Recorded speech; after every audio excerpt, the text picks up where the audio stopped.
తండ్రి కుమార పరిశుద్ధాత్మకు మహిమ కలుగునుగాక.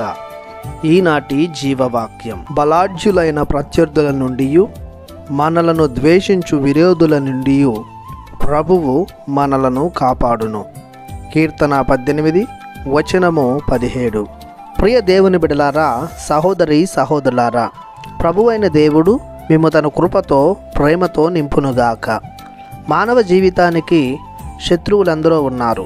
సాతాను, పాపము, మరణము, శారీరక వాంఛలు, లోక వ్యసనాలు, శోధనలు, తోటి మనుషులు, ధన ధ్యాన వ్యామోహములు, ఇవన్నీ మానవ జీవితాన్ని చెడువైపు నడిపించేవే, దేవుని దైవ కృపను దూరం చేసేవే.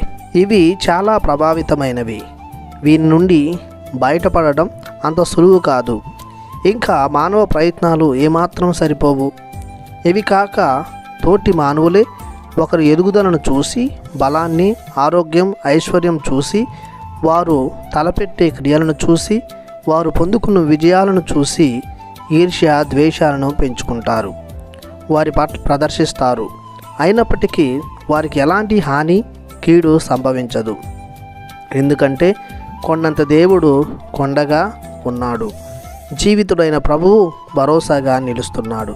విశ్వాసులముగా నమ్మకముతో ఆయనపై ఆధారపడుతూ ఆయన శరణాన్ని కోరుకుంటాము. కావున ఆయన సదా తన కనుసన్నలలో మనలను ఉంచుకొని కాపాడుతాడు. శత్రు కుంకలు, క్రూర మృగాలు, మరణ ముళ్ళులు, చీకటి ఛాయలు, పాపపు కోరలు మనల్ని హతమార్చాలని చూసినా మనకెట్టి ఆపద వాటిల్లదు.